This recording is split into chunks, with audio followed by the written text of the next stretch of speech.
जयशंकर प्रसाद जी की कहानी करुणा की विजय। कथावाचक निर्मल मिश्र। सामने संध्या धूसरित जल की एक चादर बिछी है। उसके बाद बालू की बेला है। उसमें अटखेलियां करके लहरों ने सीढ़ी बना दी है। कौतुक यह है कि उस पर भी हरी हरी दूब जम गई है। उस बालू की सीढ़ी की ऊपरी तह पर जाने कब से एक शिला पड़ी है। कई वर्षाओं ने उसे अपने पेट में पचाना चाहा, पर वह कठोर शिला गल न सकी, फिर भी निकल ही आती थी। नंदलाल उसे अपने शैशव से ही देखता था। छोटी सी नदी जो उसके गांव से सटकर बहती थी, उसी के किनारे वह अपनी सितारी लेकर पश्चिम की धूसर आभा में नित्य जाकर बैठ जाता। जिस रात को चांदनी निकल आती, उसमें देर तक और अंधेरी रात के प्रदोष में जब तक अंधकार नहीं हो जाता था, बैठकर सितारी बजाता अपनी टपरियों में चला जाता था। नंदलाल अंधेरे में डरता न था, किंतु चंद्रिका में देर तक किसी अस्पष्ट छाया को देख सकता था। इसलिए आज भी उसी शिला पर वह मूर्ति बैठी है। गैरिक बसन की आभा सांध्य सूर्य से रंजित नभ से होड़ कर रही है। दो चार लटें इधर उधर मांसल अंश पर वन के साथ खेल रही हैं। नदी के किनारे प्रायः पवन का बसेरा रहता है। इसी से यह सुविधा है। जब से शैशव सहचरी नलिनी से नंदलाल का वियोग हुआ है, वह अपनी सितारी से ही मन बहलाता है, सो भी एकांत में। क्योंकि नलिनी से भी वह किसी के सामने मिलने पर सुख नहीं पाता था, किंतु हाय रे सुख, उत्तेजनामय आनंद को अनुभव करने के लिए एक साक्षी भी चाहिए। बिना किसी दूसरे को अपना सुख दिखाए हृदय भली भांति से गर्व का अनुभव नहीं कर पाता। चंद्र किरण, नदी तरंग, मलय हिल्लोल, कुसुम सुरभि और रसाल वृक्ष के साथ ही नंदलाल को यह भी विश्वास था कि उस पार का योगी भी कभी कभी उस सितारी की मेड़ से मरोड़ खाता है।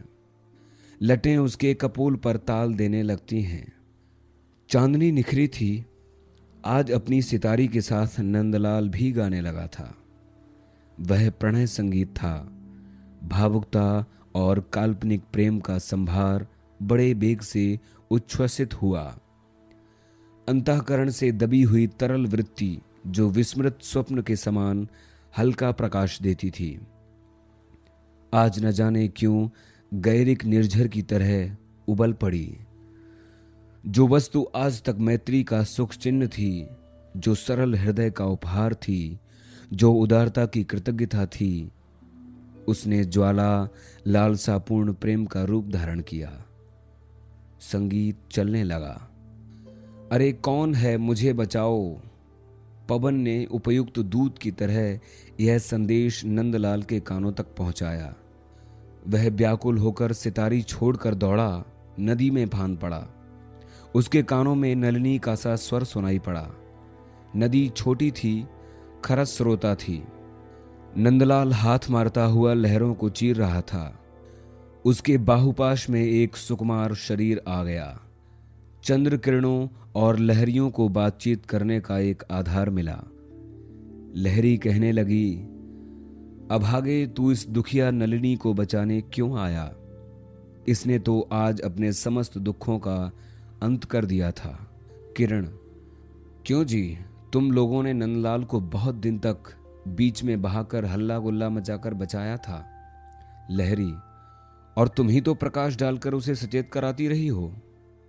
किरण, आज तक उस बेचारे को अंधेरे में रखा था।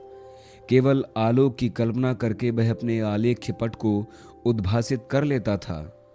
उस पार का योगी सुदूरवर्ती परदेशी की रम्य स्मृति को शांत तपोवन का दृश्य था। लहरी, पगली, सुख स्वप्न के सदृश और आशा में आनंद के समान मैं बीच में पड़ी पड़ी उसके सरल नेह का बहुत दिनों तक संचय करती रही। आंतरिक आकर्षणपूर्ण सम्मिलन होने पर भी वासना रहित निष्काम सौंदर्य में व्यवधान बनकर मैं दोनों के बीच में बहती थी। किंतु नंदलाल इतने में संतुष्ट न हो सका। उछल कूदकर हाथ चलाकर मुझे भी गंदला कर दिया। उसे बहने, डूबने और उतराने का आवेश बढ़ गया था। किरण, तब डूबे बहें। पवन चुपचाप इन बातों को सुनकर नदी के बहाव की ओर सर्राटा मारकर संदेशा कहने को भगा, किंतु वे दूर निकल गए थे। सितारी मूर्छना में पड़ी रही। जयशंकर प्रसाद जी की कहानी करुणा की विजय। कथावाचक निर्मल मिश्र।